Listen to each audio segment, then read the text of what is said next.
Welcome to the Creative and Account Podcast. This podcast was created to educate people about the world of advertising and branded content from the unique lens of two professionals working on opposite sides of the spectrum. I'm Frank Dale Arroyo, CEO and Creative Director at Straight Shot Post, a full-service post-production company that focuses on branded content. My co-host, Melissa Reisman, is an account director at BBDO, one of the largest and most well-respected agencies in the world. We hope to help you navigate through the challenges you'll face daily as you develop your career or business in this dynamic and quickly evolving field. All right, Melissa, I know this one's going to be all you, most likely. Yeah. Hey, guys. It. So today we're talking about the do's and don'ts of account management. Obviously, I'll be taking the torch on this one because it's what I do every single day. But definitely excited to take you guys through, what is account management, a couple of the do's and don'ts that I've learned throughout the past 5 years, and kind of just sharing, my thoughts with Dale, and he's going to jump in with any of his feedback since he works with a few account managers on his side as well. So why don't we jump right in? So first, just explaining what account management is, because I'll be honest, I'm not sure if, for those who might know what it is already, or at least have heard some things, I feel like account management sometimes gets a bad rep, whether you are what? Mystical field. How about this? What if I told you what I think they do, or what I think? Sure. Think they do. Okay, sure.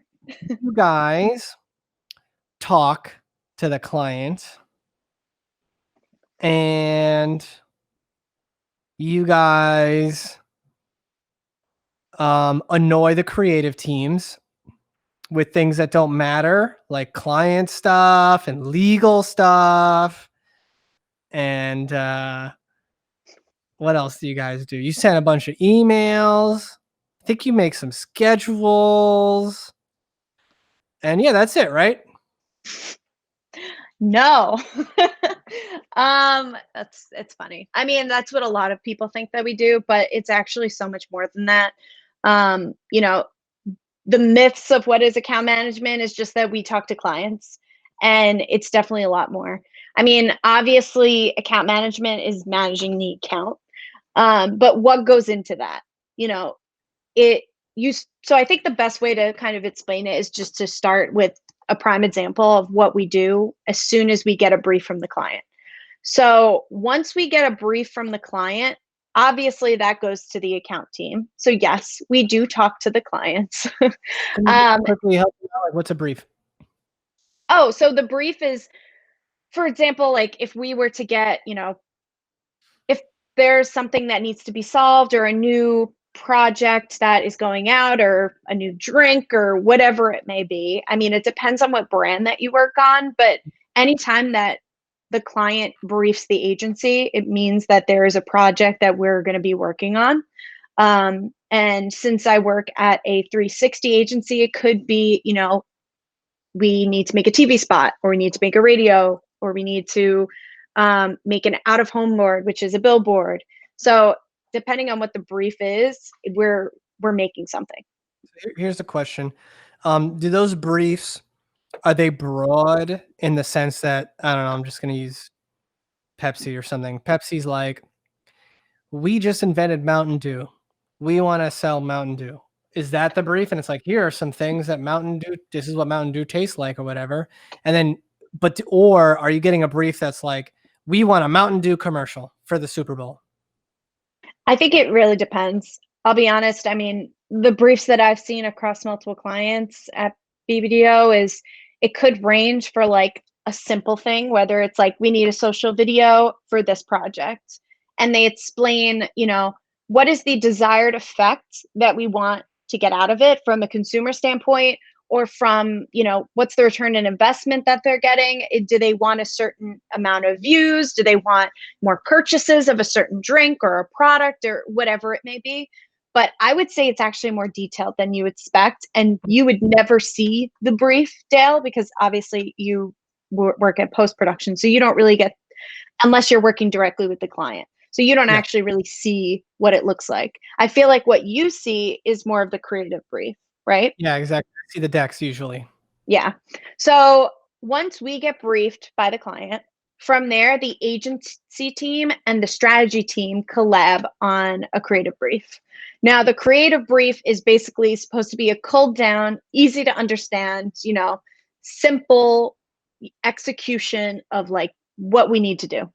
And whether it may be, we need someone to do this by doing this for the desired effect of this, just to really simplify what the purpose of the brief and what the desired effect is. And Now, we work with, yeah. I thought, well, it's just that, because you guys work with massive campaigns, right? Mm-hmm.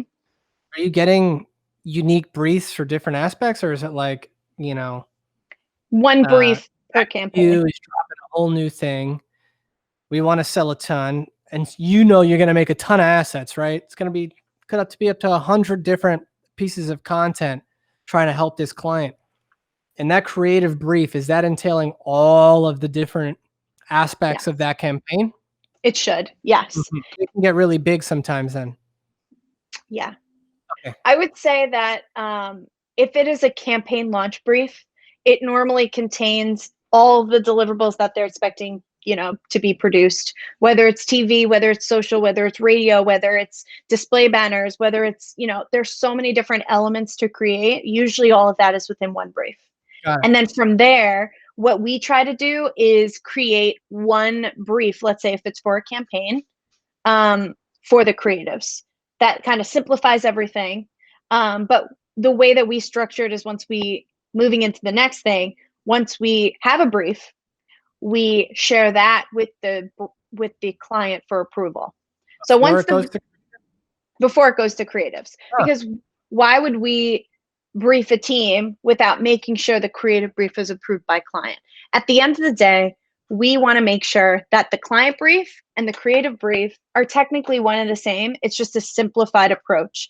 And one important piece in the creative brief is the strategy that ties it all together. Because ideally, without a strategy, it's just a brief. We want to make sure that it's laddering up against something. But you're saying that this creative brief won't have a concept for the commercial yet? You're just going to say you're going to do a commercial? Yep. Okay, it's going to be vague. Yeah, it's going to be vague. It's going to say exactly what we want to get out of it. It's basically just like I said in our previous episode, we include thought starters for the creatives to kind of bounce off them. So once we share the brief with them, it could include a couple of thought starters on different ways we can approach it. So after the brief is shared with the client for approval, it could get approved right away, which is great, or it could go through a couple of rounds. All that stuff happens behind the scenes, but the account team is kind of looped in. Now, once the brief is approved by the client, then the account team and the strategy team brief the creatives on it. That's what the strategy team is responsible for? Yeah, the strategy team really helps with the briefing stage, making sure everything ladders up with a clear strategy. Everything is aligned with the clients. So yeah, they're usually involved at that stage. An example of what strategy would be like, literally, it's like, I assume they have a lot of analytics on that side. Are they like, oh, for this type of product, we want to hit Instagram super hard with it, or we want to hit, this is perfect for a Super Bowl spot, or, all the because I'm sure, is that like what they kind of do, is more like analytics? At some facet, yes, but I would also say there's a strategic approach that we have clients aligned to. It could just be like a language, like basically if you cull down the brief in 3 words, does that kind of answer the client brief? And we get that language approved by the clients in advance. And then that language is given to the creatives to make the campaign around. Copy that. Okay. I'm with you. That means that what's coming down the pipeline sometimes before anybody else. Exactly. Yeah, we're in meetings when clients brief us, and we know that things are coming down the line. Sometimes clients end up having these full year plans where you can see everything that's going to happen. So yeah, we're definitely involved from the beginning. How long would you say this whole phase takes on average? I know that might be hard because I'm in the industry too. There's some clients are quick, some clients take forever, some clients change management in the middle, and then the whole thing shifts. Roughly, how long are these taking before you get to the part where you share it with creative? I would say that, from the point that the clients brief us, we normally have, I would say, between a week and a week and a half of like strategic development where we work with the strategist, making sure that, the the brief is aligned with the client brief, have some internals, we share with the client. I would say probably about 2 weeks or 2.5 weeks from when the client briefs us is when we kind of loop in the creatives. But that could be accelerated based on like how quickly things need to move. And that's also dependent on if it's a campaign brief versus if it's just like, hey, we need One one off. social video. So it could vary. It could be quicker or shorter. So we schedule a meeting with the creatives to brief them in on the creative brief. And then from there, the creatives are in creative development. Normally, we like to give creatives, if it's for like a campaign launch, we like to give them, a week, sometimes 2 weeks, because from there, they need time to kind of come up with the idea.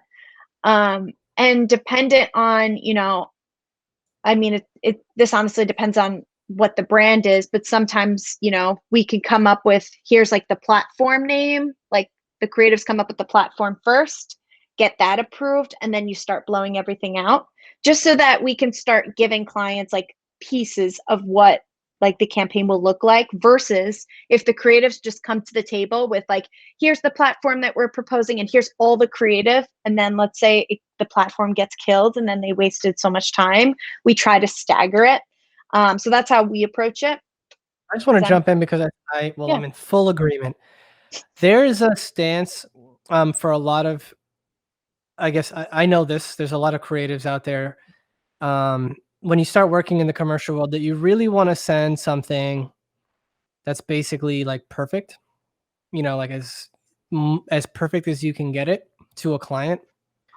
But I think if you're listening to her and my company is the same way, because we're thinking about long-term relationships more, we're happy to share things along the way and iterate on it. I'm a big fan of getting them involved as soon as possible to know if you're heading in the right direction, because there are tons of times where, like I said, people will change their mind. And so what she's talking about is really making sure that they're step by step, they're aligned with the client so that they don't end up doing unnecessary work.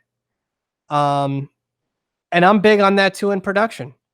That's why like storyboards and things like that can be so valuable. That's why having alignment conversations with your clients can be so valuable. Because, and I'll give you like a really nitty gritty detailed example, but I tell everybody that's here, like one of the first things I tell them is I say, how do you edit with music? And then they usually tell me that they put the music in first and then they try to line everything up so it's perfect. And I tell them all the time, never do that again. The music is the last thing you're going to put on, and you're not even going to time it up well, because I can tell you right now that they're going to just change it. And if you started making all your edits to the music, which they inevitably are going to change, you just wasted so much time. So like Oh, usually I yeah. have them edit completely, get the visuals and the pace locked down. Then you change the music 1,000 times if they want to, and the graphics. I'm sure titles and graphics are always and copy is always a thing that they change 1,000 times. Get the big stuff like the platform locked in and ironed out first, and like broad to specific, right? And then you can start working on some of the details. Once it doesn't hurt you, like they're not gonna notice that the cut doesn't perfectly match up with the music. They just know they're not gonna like the music, you know? So like once the music is locked, then you can go ahead and finish to put the little finishing touches on your edit. So I Yeah. completely agree with the way that you guys handle these kinds of things. Yeah. Also, sometimes music is directional. Especially if it's like a first round, like I would definitely, yeah, I know, definitely have a few backups. So yeah, you're totally approaching that right. All right. So we brief the creatives. Great. They're in creative development. Now, once the creatives are ready to share anything with us, let's say it's just like a round one review, we invite the strategy team who helped with the brief to be involved in the internal review with us to make sure that, again, everything is laddering up to the creative brief. And I'll be honest, I mean, there's been times where, you know, if we weren't liking something, we have them go back and revise it. I mean, that's common that, you know, we don't necessarily align with them. Who is we? We meaning the account team and the strategists. If we So don't think that the creative is, let's say, on par with the creative brief or giving us the desired output that we're looking for, then we would have the creatives go back and revise, whether it be copy, whether it be, you know, look and feel that they're proposing. so you Yeah, guys do have involvement in the creative process then? definitely. Yeah, I think I was mentioning that in our previous podcast. Mm-hmm. We're definitely involved in the creative stage. And I would say that obviously it's more of like those who are, you know, higher up in the Yep. account. I would say when you're first starting out, you're not necessarily required to go in and give any feedback on the creative. I would say, you know, myself, because I'm an account manager and I know what they're looking for, I'm definitely more involved in the creative element. So, and when you're giving your feedback, you're like, okay, so just something as a huge takeaway already, which goes back to our earlier podcast, which is basically, it sounds like all you guys are really trying to do in the beginning is create a very clear vision, like a target that we talked about for so many times. Like the more specific you can get, the better. And it Yep. sounds like what you're doing when you're giving feedback, it's not necessarily like what your personal tastes are, but more what if you think that it aligns with the client, basically. Exactly. Yeah. I'm a big fan of that too. That's exactly how we operate here. I'm just saying, I agree strongly that like a lot of Yeah. people get stuck in, and this is what creatives tend to do as well. So maybe this is part of the reason why is you want them to be thinking sort of more selfishly and explore different ideas. And you guys are the ones that it's sort of a checks and balance that says, this is a great idea. Now let's make it fit to our client, right? Or Exactly. something. Yeah. That's exactly what our role is. Ideally, we're the masters of the creative brief, making sure that everything is aligning and checking that it's making sense with the client brief. So we're checking all the boxes before it even goes to the client. And at the end of the day, who makes the final call on what's going to go to the client? I would say it's a combination as long as everyone from the account and strategy team feels comfortable with where the creative is leading and the creatives feel really great about the solve, you know, whether it be a platform, whether it be a script, and everyone's feeling comfortable with it. I would say it's a group, like everyone decides if they're ready.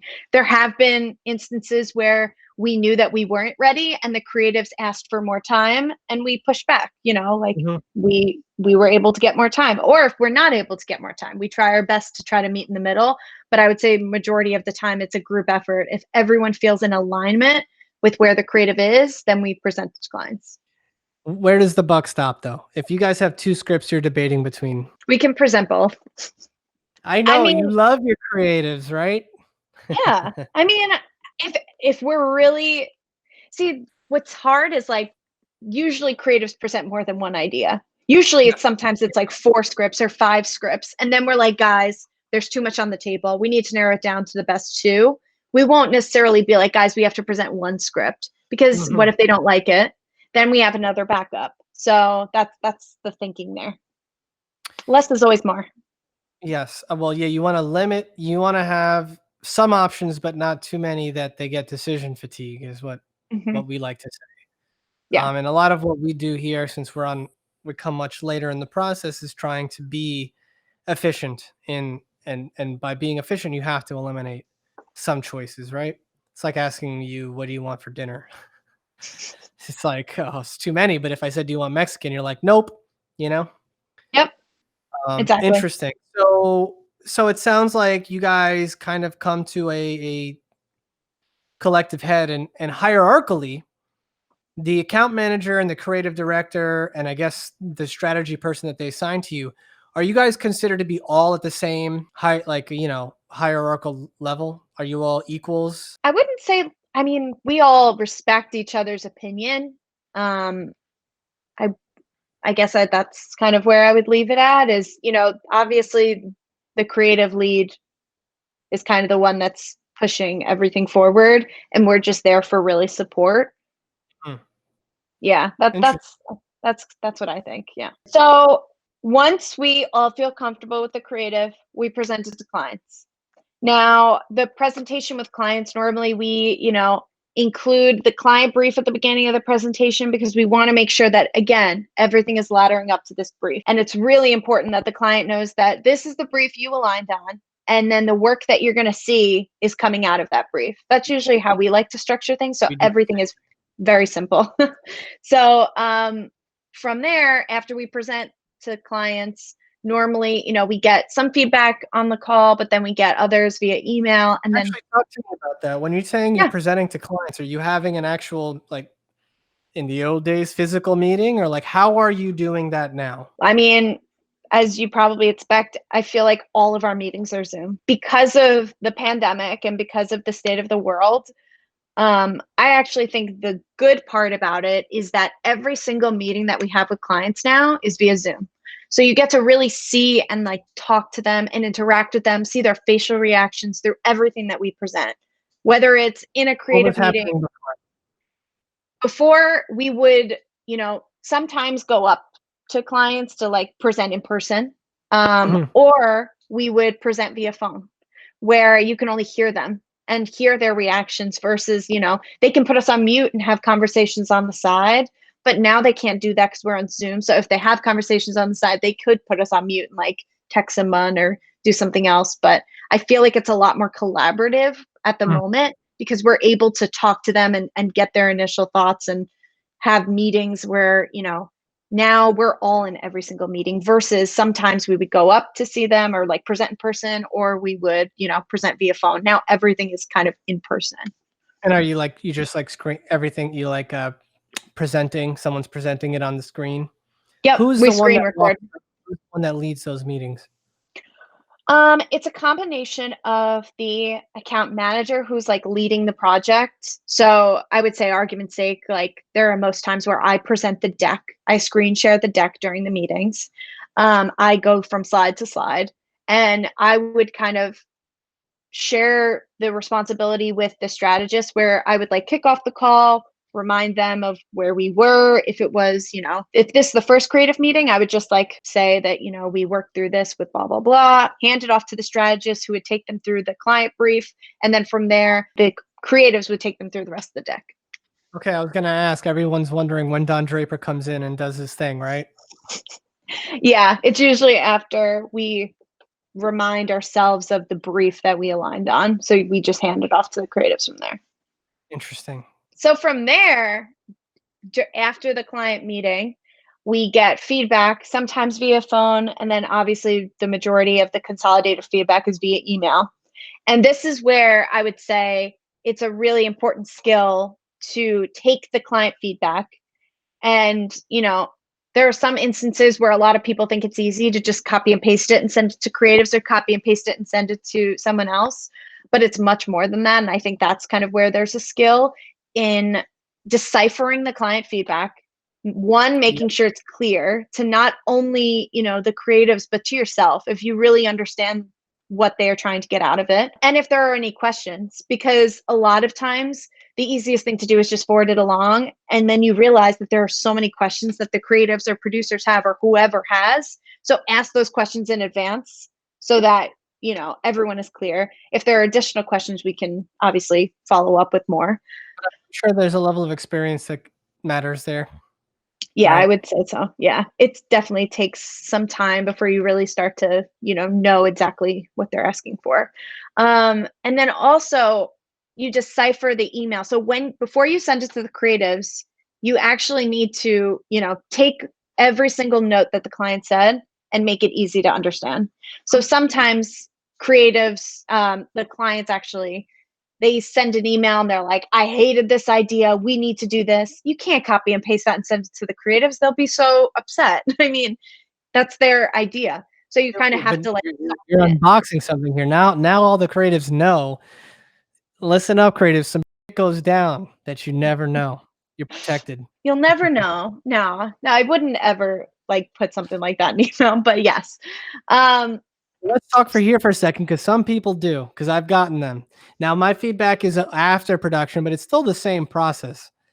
And I got to admit that there are just, and this is for all you current account managers or the producers out there, whoever's liaisoning between your production team and your client, please don't just forward the client feedback. Take a look at it, read it, and make sure we can even execute on it. One of my biggest pet peeves when I get creative feedback is when the feedback is a question that I cannot answer or should not be answering. You know, the amount of notes that client notes that I see that are, what should we do with this copy? It's not working. Should we go like this or like this? What do I have nothing. I don't know. That feedback shouldn't be shared with you. It should be shared with the creatives first, or that like they should remove that from your feedback. The only questions that they should have for you is timing related, or can we get this edit done based on, you know, what we currently have on the table, monetary questions, if we're going over, you know, yeah, I totally get it. Exactly. And I'm sure you know that, and I'm sure you're doing the same thing. I mean, you just have to know, guys, when you're sort of ciphering through these notes, who is it relevant for? You know, be empathetic. Why did the client do this? And again, it goes back to stuff we said earlier where it's like, take a step back, take a second. You don't have to, you know, smash the forward button as soon as you get the client feedback trying to move things along. Make sure that you're being productive, because guess what? I read that feedback and I think about it, and I have to think about how I'm going to do it, right? We have to figure out how to execute on it. And if it's not clear, I have to go back and get clarity from you. And then you have to go back and get clarity anyways. Yeah. And you just wasted everybody's time. Exactly. That's like the biggest piece of feedback I have is trying to prevent more steps in the process where I'll be honest, there's already so many steps. And that's also part of account management is making sure that you have that role where you're making sure everything is clear from the get-go. That's why it's such an important role. So continuing to move forward with after, you know, the clients end up sharing their feedback, we send that to creatives. We end up going through a couple of rounds. You know, if we present to clients again, great. It follows the same as before. If we share via email, cool.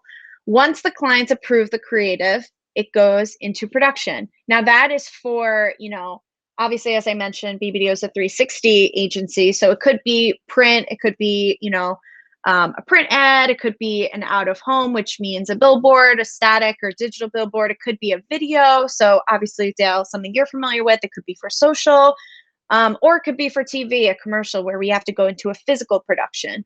So there are so many different elements there. But from our end, once we get approval, and even before we get approval, if we're really close to approval, at least what we do, we assign a producer. What trends have you seen shifting 10, 15 years ago? Well, you weren't in the industry then, but I'm sure it was a lot more TV commercials. In the past 5 years, have you seen trends in terms of the kind of briefs you guys are developing? Yeah, well, I mean, in a pandemic, obviously, you know, doing an in-person live action shoot is difficult, especially, you know, wherever you are located, whether it be Texas or the Carolinas or New York or LA, every aspect of every place in the United States is affected with COVID. So in order to limit, you know, risk, I feel like we are starting to go into more of an animated, you know, place, whether it be in TV, whether it be in social, less in person where you're, you know, shooting people like, and, you know, any live action shoot. I feel like that's starting to be limited.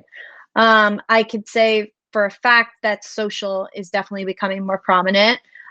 Social is in almost every single brief that we get, and obviously this goes for advertising as well. But capturing someone's attention within, you know, as you're scrolling, and especially because we're all at home and the majority of us are on social, it's difficult. But that's where a lot of our briefs are leading. And that's, I mean, let's be real. That's what you guys, that's why you get paid the big bucks, right? It's to figure out how to break through. Yep.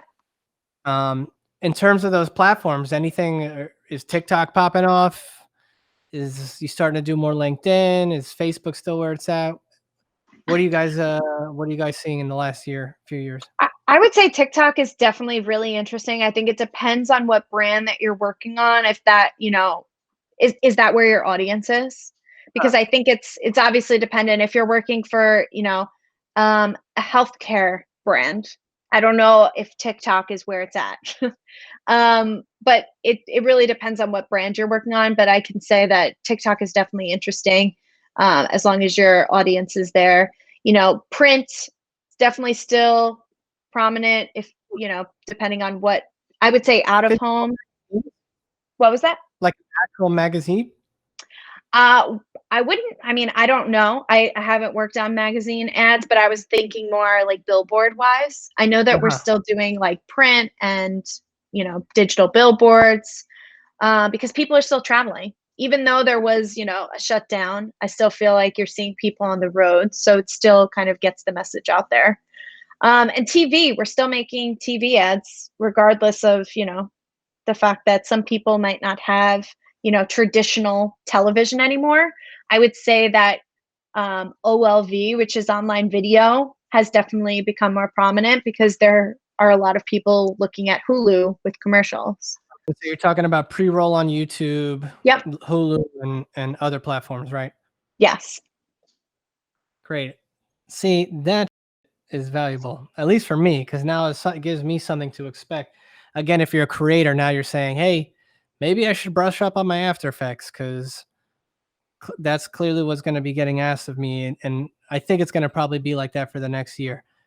Do you think that once things open up, is there like a craving for people to do shoots again?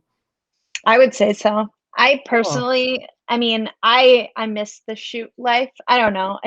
There's definitely an aspect of shooting in person that um it's that it's fun, and also I feel like we miss it because being able to film with an actor on set might get you a different effect than it will with an animated person.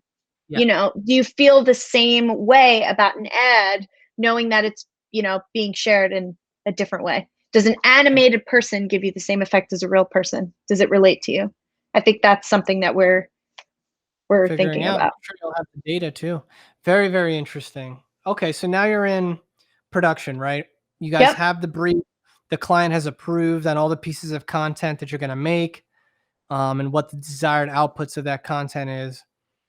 Yeah. And then you tie in a producer. Yes. Technically, if it's a radio spot, there's a producer for that. If it's a digital banner, there's a producer for that. If there's a TV spot, there's a producer for that. But if there's a TV spot and then there's different exports that need to be used for social, sometimes it's the same producer for both. Um, Video producer, we'll just call them then. yeah. So yeah, we Those guys assign are producers in-house, to or are you projects. outsourcing for that? We have them in-house. There have been instances that we outsource depending on if there, are not enough producers to go around. Mhm. But yeah, the head of our production team at our agency kind of decides and they assign a producer. So we kind of send a note being like, hey, we need a producer. They assign a producer to us and then we just start working with them. This is just something of note then. It sounds like they're not brand dependent, huh? There have been instances where we work with the same producer a lot. Um, I would say, for a producer, you don't necessarily want to work with one brand because you want to get that exposure to have multiple brands and, you know, different types of content that you've created. I would say it definitely varies. We don't usually have the same producer for everything, but there are certain producers that we work with a lot. And sometimes we could recommend working with them if they're free. So then once we get a producer assigned, what we do is when we reach out for a producer, we tend to send a mock timeline, which includes, where we're at currently, which is that either the creative got approved or it's about to get approved. When are we planning to ship by? And that can sometimes be dependent on the media agency or whenever, it needs to be live. And obviously that's the next part is when it goes live. So we kind of work out just like a mock timeline for them to be mindful of. We pull together based on, how long we think it can take for production. And we outline that and see if the producer is aligned to that timeline. And then if not, they send through a revised timeline and we end up sharing that with clients. Um, there's something I have to ask because I've been curious about this forever. Maybe you guys don't have this problem, but why is it that even though you know that a video needs to come out by a certain holiday, that you're not like planning for that months ahead? Because I don't know if you guys get a holiday rush. Yeah, we do. But, we could plan ahead as much as possible, but for argument's sake, like with what happened with COVID, no one knew that was going to happen. Not fair. That is an But unfair. I'm just saying that is something that happened that we all had to deal with and things were pushed back. But to your point, when we get briefed on the project, starting from the client brief, there is a live date outlined. So we know when it's supposed to go live when we get the brief. So technically, the account team knows when they assign the producer and like all throughout. The problem is when does the agency get briefed? I was always fascinated by how that happens, but also maybe you can explain. You guys are usually you're on retainer, right? With a lot of these clients, so I think that might be the difference for some, where some smaller agencies and publishers might not know if they're doing a holiday spot yet, And they might not know until the last minute. and they hit them up and say, yes, we want something that happened to us this year, like for some reason before Thanksgiving. And I know, look, last year is a terrible year to use an example of anything, but that has been something that has sort of occurred where like I kind of know October and November are going to get really busy because that's when all the holiday stuff happens, and it's never planned out ahead. Like I'm wondering why I'm not doing a Thanksgiving spot in July and it's just locked and loaded and ready to go, but they never seem to. It just, I don't know, it doesn't work out that way. So if I were to put my client hat on and try to understand why that happens, it could be for multiple reasons. It could be that there wasn't media dollars allocated early enough in advance for us to know that, they're making it. Maybe there wasn't any dollars at the brand that, you're promoting until like at the last minute they realized after looking at the full year spent, they have some extra money that they can put toward an ad. Or it could be, they, for argument's sake, in your aspect, because you're at the post element of it, what if they, worked with someone else beforehand, it didn't work out, and now they're handing it off to you to get it done quickly. Happened too. Yeah. So there could be multiple reasons why that happens. Obviously, it's not ideal. Yeah, it's good to just talk about, because obviously, you do want to separate things, right? There are evergreen briefs and content, like you're doing a whole new campaign for a new product. And then there's event-based things that are timely, like South by Southwest or the Super Bowl. I mean, the Super Bowl is probably still would be the big granddaddy of all things in the ad world, right? Yeah. How far out are you guys planning your Super Bowl spots? It really depends on the client and if they know in advance that they secured media in the Super Bowl. Like it's got to be very competitive. It's competitive. It's also very expensive, as you expected.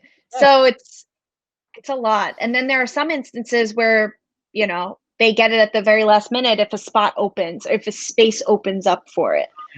I would say, knowing that the Super Bowl's in February, ideally getting briefed like maybe like September. Is that like enough time? Yeah, like being able to shoot it before the end of the year and be in post-production January, like ship it in February. Sorry to get you swept up in media spending and holiday rushes, but I deal with this shit all the time. And I always, we always wonder about what's happening on your end that's sort of causing these things to happen. Yeah, you can't blame the account people for everything. And that's, again, why account people get bad reps. And that's what I'm trying to like clearly explain. And I'm not also trying to blame the clients either. It could be other reasons why it happened. Right. Okay. So now we're in production. We work with the producers on the timelines. Now we're getting into like the real nitty-gritty of each production. So it could be radio, could be TV. I don't want to go into each one. So for video production, obviously, like I said, we work with the producer to make sure the timeline is aligned with, whatever production house that we're working with. For argument's sake, if we do need to have a physical shoot for something, we start to outline that. If we need to work with, products, getting products shipped in, or if we work with, actors, starting to figure out what are the casting specs and think there are so many elements of production, but just very high level, the account team is involved in every single stage of production along with the creatives. So whether it be relaying casting specs, whether it be relaying here is the look and feel of what we want the clothing of the talent to wear, there are so many elements that we're involved in. I'm just going to say that high level. Or just in communicating and getting the client to align with it. In communicating and getting the client to align with it, but also, let's say that the creative shared, here's the look and feel of what we want the talent to wear. And if you know for sure that you can't dress the client in a certain clothing because it's the same as a competitor, we want to relay that to them. So we always have to think and have our creative hat on while having our client hat on and thinking about everything as we review every piece before we share it with clients. Because ideally, we want to make sure that we're reviewing everything and not just, sharing what the creatives are working on with the clients without us having a point of view on it. I want to say that people on our end don't realize how important or valuable that can be. And again, that's because a lot of the creatives aren't focused on the client experience. We're just focused so much on, delivering what we think is a great product. But I did had the pleasure of working with an agency called Pixel, and brand was Canon this past year. And early on, I said, I want to know these things, right? We want to know so that we don't end up wasting time too and mis-executing. And of course, when working with Canon, avoiding the color yellow, which is Nikon's color, which is something you'd never think about, obviously, under normal circumstances, was something that mattered. What was easy and what I think every creative should be doing is being empathetic to the client about what that client's sort of brand is. And that's why you guys sharing those decks with us does matter. Your creatives want to know as much as they can, even just us that are in post. I want to see the full creative deck because I want to go in there and I want to understand, hey, these are the colors they're into. That does affect me when we do color correction or when I'm choosing certain shots. If I have two very similar shots, but one feels more on brand than the other, why would I not pick it, right? And I think there's a lot of creators that don't do that kind of brand identity kind of thinking and work in branded content and on the creative field that I think really could help just up our game just a bit, keep things a little bit more polished, make things a little bit easier. And it's subtle stuff, but I'll give you an example on Canon. Canon's color is red. There was a girl that had a red dress, and the creative director of the agency did say, to no surprise, just so you know, and again, remember, it's all about people, guys. Just so you know, the CEO of Canon loves that dress. It's like, I got it. Thank you. I take that. I use that. That I ended up adding in another shot that I thought was really nice, where she really looks at the dress and has a moment with it that fit the story. So I didn't sacrifice creatively, but also would satisfy the client just that little extra bit. Then the second thing we did was when we did the color correction, I literally hex coded, I had the hex code of Canon's thing. And anytime we saw an opportunity to use it, we did. Big example is one of the girl had red hair.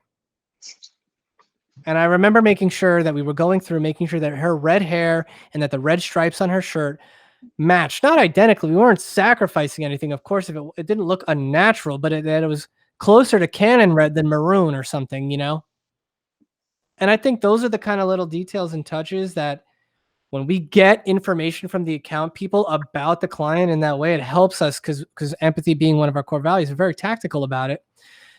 I call it tactical empathy. That is how you would apply being empathetic towards your clients into stuff that would actually happen in a production, right? Yep. And again, they may not ever notice it, but it is sort of, I think it's better execution, right? Oh yeah, 100%. Brand, and it adds just that sort of level of what we like to do, which is that level of control that we love to show. Like, this is a craft, we're craftsmen, and our craft is really strong when it comes to brand. And that's what it's all about at the end of the day, right? Is making sure that we're translating them accurately. 100%. And branding is so important because a lot of times clients think the best way to get branding is to put their logo on it. Yeah. While, yes, that's the best way to obviously sign off an ad and to maybe start an ad. But to your point, it's also great to have those like hidden touches where you have like the colors, and so that, you know, depending on what the brand is, for example Canon, that red that stands out, and that you start to kind of understand what the brand is as you're kind of seeing the spot go through. Mhm. If you're able to see a color and relate it to a brand, that's brand recognition, and that's what they want to come through, because ideally they don't want someone to wait until the end of the ad for you to figure out what brand it's for. That's Yeah. something that, you know, obviously we've learned, because who's going to stick toward the very end of it to see what the brand is? Obviously, if you have the girl in red beforehand, then you might have that brand recognition of Canon initially. Yeah, I think there's just a lot to say about working with the account management and the production. Anyone that knows the client intimately, I think the more information you can get before you start your creative process, the better. Mhm. When it comes to what we do, which is we're the execution side, okay? That's another thing that I think a lot of creatives in production, the filmmakers, the videographers, should be recognizing. Listen to what she's saying, guys. Think about how much work goes in before you ever get any of it. You know, you respect that and use that to your advantage. They've had the conversations with the clients. They've gone through the back and forth. Okay. They fought through all the options and iterations and revisions. So by the time that you get it to produce it and execute it and shoot it and edit it, ask, how does a client feel about these things? If you have an idea, don't be afraid to contribute it, right? We Mhm. talk about that all the time, but you know, knowing to avoid yellow is something that will save you time and energy if half of what was shot is yellow. Now, obviously, if they shot half the stuff yellow, that's also a pretty big mistake, but maybe they didn't have the conversation that you're having. You cannot expect that everyone's going to do the work that we're going to do, because there's so many moving parts when it comes to these things. But um, if we're all aligned and working on that creative brief and you're communicating it, then it's pretty easy, in my opinion, to do our job. But oftentimes, at least on the sort of smaller level, there's a lot that goes through the gaps. But I don't, you know, that's what we do. We'll pick it up. We'll figure it out either way. And it has happened on that same job. And again, people change their mind. On that same job, there were all these portrait shots, people looking at the camera. And it was, I thought very much by virtue of what I saw, it looked like that's what they wanted. But the moment they saw these first edits with these portrait shots, they were surprised and confused, you know? And I was like, okay, I clearly guessed. And, you know, I think that the director thought that's what they wanted. And I think that's what some of the Asian people thought they wanted. And then surprise, surprise, either one, they changed their mind or something got miscommunicated along the way, but it happens. You know, Oh, that's, I yeah. guess, my point. Even with all of the work she's doing, it still happens, you know? Yeah, the only thing I would just add on to say is, even before production, is clients are involved, or they should be involved in every step of the way. So, like you mentioned, what if everything was shot in yellow? And if everything was physically shot in yellow and that wasn't shared with clients beforehand, that's on the creative, that's on the account, and also on the client for either one, not catching it, or two, not sharing it before production. Because there are so many touch points before it goes into this production, in order to prevent that from happening. But to also your point, Dale, is, you know, there have been instances where clients change their mind. If you end up shooting something one way and then they look at it and they're like, actually, I don't really like that. Can we resort to this? Obviously, changes happen. So common. But yes, trying to eliminate, you know, risk and to solve all this back and forth, or to make everything as minimal as possible for it to be more smooth sailing. That's our job. So, with that, moving into production, we're in the heat of production. We're sharing, you know, a couple of the reviews with clients, whether it be rough cuts, since we're talking about video. I would love Yeah. for you to talk about the production experience. I assume, like other companies, some of your clients like to be on set and some of them don't. Talk about a Yeah. little bit about when the client's on set, what is your role? And when the client is not on set, what is your role? Good questions. So I'll be honest, obviously because of COVID right now, no one's on set. Everything is virtual. But before then, um, if we're on a physical set with clients, I'll be honest, a lot of our clients do like to come to set, depending on, what we're shooting. I would say the majority of the time, there's always a client representation. So our job as the account team is to make sure that one, we're sitting with them. We have, printed out all of the scenes and outlined like all of the different shots that are supposed to be happening at each time. Depending on what we're shooting, if for argument's sake, it's a product where, we want to make sure that the color is right. We end up having a couple of color references to have it. And we as an account team have that reference handy, and we share it with clients as they review along the way to make sure that we're keeping things really easy for them so that when they review, we're like, oh, and here's the reference for that. We're kind of like their right-hand man on set to make sure, they're getting everything that they need and making the process really smooth. At the same time, we're also the liaison between, if the clients necessarily have feedback on set, they relay that to me. I relay that to the producer, and the producer relays that to either the director or whoever, is on set. There is a chain of communication, and it is that way for a reason. There have been instances though, where let's say the director ends up coming up to the client and myself and they're like, hey, like, how are you guys feeling? Like, is everything doing good? And then of course the client can like weigh in and share their feedback. But, during it, we don't want the director to stop every 5 seconds and, ask the client. Sure. This is important for you guys to know. Again, and we'll probably get into this. I know I'll challenge you later, but about who we're working for. But I actually got in trouble as a director for spending too much time with the client, which I thought was going to be a benefit to everybody. And let it be known, I absolutely crushed that shoot. And there were no notes. I was directing this, and there were no notes after the first edit, only legal notes, which I was proud of. But it didn't matter because I guess how I made the agency feel was perhaps like I wasn't giving them enough or allowing them to develop enough tension with the client, which I wasn't thinking about because I'm not aware of the things that you're sort of telling me. And lo and behold, I know it. I mean, it had an impact on my future with working with them. So it's just always something to note. If to find out early on, whatever your role is, what the proper chain of command is in terms of communication. And to be honest with you, I struggle with it because it sounds silly. The client's right there. Why can't I just ask the client a question? But recognize that there are tons of checks and balances within an agency. And people have different responsibilities, and you don't ever want to shut somebody out, unknowingly, which I think is probably what I had done. But of course, that was my inexperience at the time. Mm-hmm. I would say that you're totally right. It seems like the easiest approach for the director to just have a one-on-one conversation with the client because you're right. Like they're the ones that you're ideally making the work for. And you forget that, there are account people on set that help, manage the client. So having that communication between all three of us.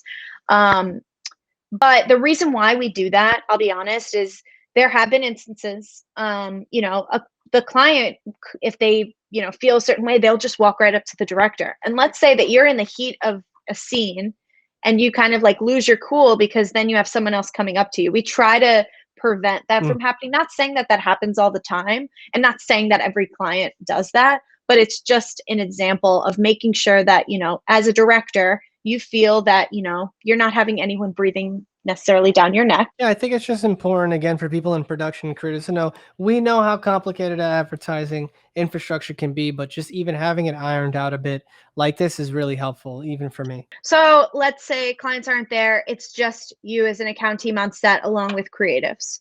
There are, depending on what the shoot is, if it's in person or whatever you're shooting, there are certain touch points that you're going to need approval on from the client before you proceed. So our job as account is to pay really close attention before we move on to the next scene to make sure clients are aligned. I'll be honest, the way I approach it is take a picture of where we're at or take a video and send it to them. Be like, hey, you cool with this before we move on? We're thinking it's looking great, and relay some of the creative thoughts there. And send it to them. And then they have, basically visibility into the shoot without being there. Another aspect of it that I've done before is create a text thread with the creatives account and the client, so that, the creative at the same time feels that, connection to share their creative thoughts on where we're at, along with account to be like, hey, like we need approval. So everyone is on the same page and on the same thread. And the creative can relay notes to production. So there are a couple of ways to do it, but ideally being the only account on set if the client isn't there. It's a very important role that you have to pay close attention, because if, let's say, I didn't get client approval before we moved on, that could result in, we would have to do a reshoot or whatever it may be. Yep. And I'm on the other end as those things are happening while we're in the middle, of heavy VFX or something that's pretty time consuming, and things inevitably have to be changed or reshot because, somebody wasn't paying attention to the label on the can, during the shoot. Yeah, that did happen, by the way, true story. We had to replace like a bunch of labels from one version of a drink to another. I'm surprised And you couldn't like retouch it or something. You had that's to what we like did in actually. Oh, okay. post. We had to, but that's just money they spent. I don't Yeah. mind make that money, obviously. I'm okay with those things, but it is just something to say. You can save you guys time and energy if with just a little bit of sort of thoughtfulness and checking in with your clients, of course. So Yeah. that's good. I think that's super, super valuable to know. And on the creative side, you're treated as a client at that point, right? Like you are basically the sort of eyes and ears of the client on set if they're not there. Yeah, exactly. The liaison to the client. Like I basically share everything before we move forward. I mean, a lot of our production vendors that we work with, I would say on the daily, understand, the client, what they're looking for. If we're working with someone constantly, like monthly, if it's the same person. So they're like, hey, I think this looks good. Do you mind? And sometimes the production house might even be like, hey, do you mind sharing this with clients before we proceed to make sure they're cool? So it's not even just me making sure, it's also like the production house that we're working with who's shooting. They can be like, this is the time to share it. So there are multiple people getting involved to make sure it's all looking good. Great. Thank Yeah. you. See, that one Yeah. I know that one's valuable because I know a lot of you guys out there personally who have to deal with clients not being on set and also who have to deal with, sort of things changing on the fly like that. Thank you. For Definitely. sure. Yeah. Good question. So, all right, we're back into production. This is the last piece, and then I think we can get into the do's and don'ts, and I can answer any other questions that you have, Dale. But once, we're in production, we're sharing a couple of rough cuts with clients, we're relaying feedback, and then it gets to post-production house, which then it kind of gets handed over to you, Dale. At every step of the way, the account team is involved, obviously relaying feedback, blah, blah, blah. We hand it to you, you finish up the spot for us, you hand it over to our team. We end up then shipping to either a media agency or a TV station or to clients, obviously before it goes live. Now that is kind of the whole step-by-step process. I know we stopped a bit, but that's ideally, the role of, I would say, account management, just from an example of a project. Where does your role end on a project? I would say once whatever it is shipped to a media agency and everything is handed off, for argument's sake, if we need to ship something to a client, see, it's a little different because it depends on what brand you're working on. So let's say if our company was reliant on, we also do social, then we're responsible for getting that spot live on whatever the brand's social page is. People are doing, I mean, social's huge, and I think Yeah. you've got bigger this year. I'd love share that side of it because I think a lot of people do have to deal with that. Yeah. So there are a couple of different instances. I think, as I mentioned, the media agency, obviously, if there's paid media behind an ad, that means that, it could get shipped to a media agency who could put paid dollars behind it. Or if we're in charge of the social page, for example, Facebook, we would have to be in charge of going on Facebook, uploading the spot, putting the post copy on there, and pushing it live on whatever date that it's supposed to go live. The only other point I think I missed was talent usage. That's like Mhm. kind of the nitty gritty of the account, plus, finances, making sure the estimates, for the production are in play, making sure we're counting for, if there's a VO on the spot, which is a voiceover, that we're accounting for the talent there. Anyone that's featured in the spot, we're accounting for the talent. Making sure that we're tracking all of this on our end from, you know, that standpoint, and also from like a budgetary standpoint, sharing all of that with clients. Who would Um, build the budget out for the main campaign? Like when you're at the brief stage, and I assume you're also pitching the client on how much it's going to cost, unless if they're retainer, does it matter? so it depends. Production is never included in the retainer. The retainer is only for the agency team. That's Creative. for the creative, for account, for strategy. That's our hours. Production is always separate. So usually in the briefing stage, in the client brief, they outline a budget. Or if, let's say, the budget isn't outlined, then what we could do is share a proposed budget based on all of the deliverables that they have outlined. We can put together like just a rough estimate, like, hey, this is what it's going to cost for this, this, this, this. Then we share that with clients for approval. If they're aligned to it, then we start getting actual estimates. And you're involved in that part of developing that budget? 100%. Yeah. And in that regard, I assume you're like working closely with the producer on that side of Yep. things. Yeah. To Yep. make sure everything's actualized and that the job is ready to be closed. Yeah. Finance is definitely a huge part of it, but I don't want to go too much into it to scare people away from account management, because Let's do a whole thing on it. yeah, I think we can talk about it, because it's not what you expect. All I will say, and I'll just end it here, it's more of making sure that you're tracking budgets. You're Right. not like in full like accounting mode, like our friend who's in accounting. Shout out PJ. You're more just making sure that here's the budget that you're supposed to be working against, and making sure that all of the estimates are kind of within that budget. So we can talk about that after, but there are a lot of pieces. Yeah.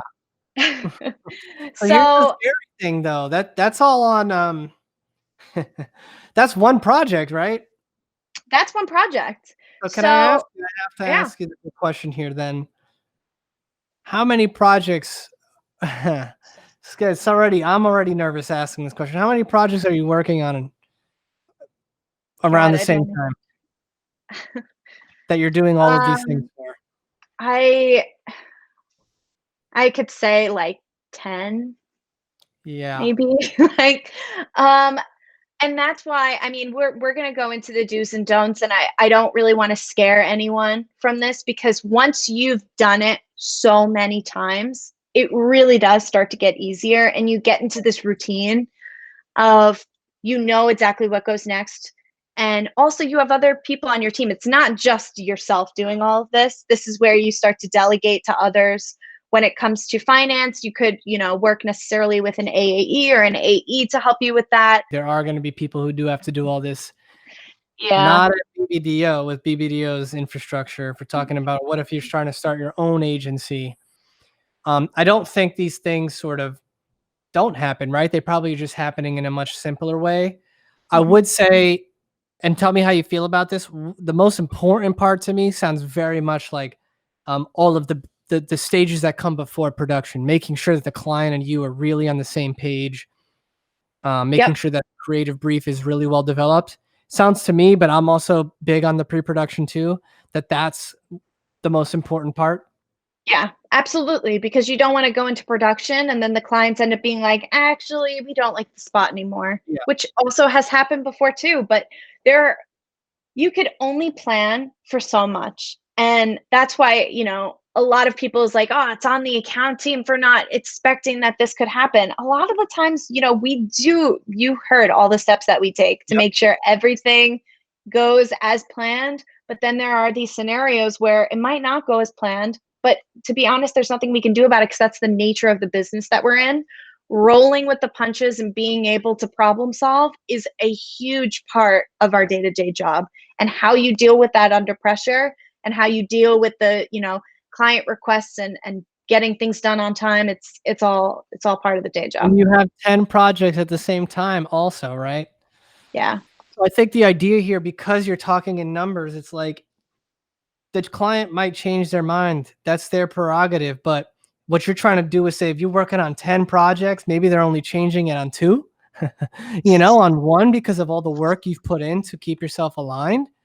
And I think that's why it's so beneficial. We are very, very, very heavy on that too, because in the same way that it happens for her on a broader scale, the same thing happens all the time in post, especially when the clients weren't on set. And in this environment, when we worked with Canon, it was done with all of the safety regulations that we needed to. And so there was nobody out there, when this guy was shooting. And we had to make sure that we were on the same page as them. And things did evolve. Did you have a virtual set where you were able to like Zoom with clients and being able to watch the whole production? No, I wasn't there from what I know. I don't think so, because they were out in like the mountains shooting in forests and things like that. And so it was like, That's hard. 3 or 4-man crew and the talent out there shooting. There wasn't a way to get as organized. And we, they knew that going in, which made it even more important that everybody was happy with what the concepts were going in, Yeah. And at the end of the day, I think Canon was very happy. I'm very proud of those pieces, but it did take a lot of work in post to realign, get on the same page, and then push forward. But once we did, it was not that difficult to finish. Yeah. It just took a while to get there. Scripts had to get redrafted and concepts had to get moved around.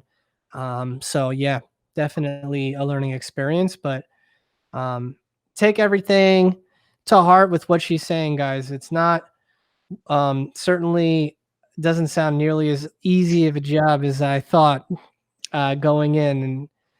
And I could tell you right now on the production side, there's a stark difference when you're working with somebody who is able to control the workflow, and when somebody is just sort of caught under the throes of what the client is throwing at them. I think there's a huge difference, and it sends ripples throughout the entire production. So, respect.